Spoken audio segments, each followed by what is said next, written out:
Le Code général des impôts prévoit de nombreux dispositifs de réduction et de crédit d'impôt au bénéfice de particuliers, ces dispositifs prenant généralement la dénomination de niche fiscale.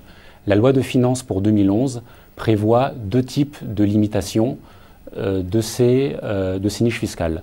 La première limitation est une réduction de 10% applicable à l'ensemble des réductions et crédits d'impôt concernés, ainsi qu'à leur plafond global d'imputation, exprimé en euros ou en pourcentage de revenus.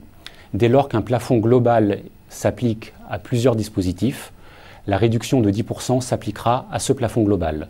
En outre, dans le cadre du calcul de cette réduction de 10%, il faudra tenir compte des taux effectivement applicables, ce qui signifie qu'il faudra prendre éventuellement les taux majorés en application des règles propres à chacun de ces dispositifs.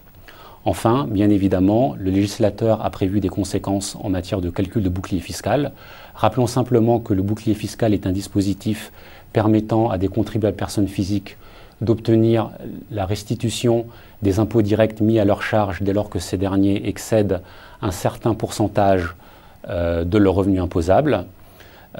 Les conséquences de la réduction de 10% des niches fiscales ne seront pas intégrées dans le calcul de ce bouclier fiscal.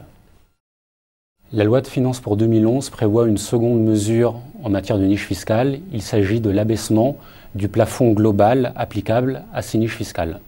D'une manière générale, le Code général des impôts prévoit que le montant des avantages fiscaux accordés à un foyer fiscal ne peut excéder une fraction des revenus imposables au nom de ce foyer. Initialement, ce plafond était égal à la somme de 25 000 € majorée d'une somme égale à 10% du revenu imposable.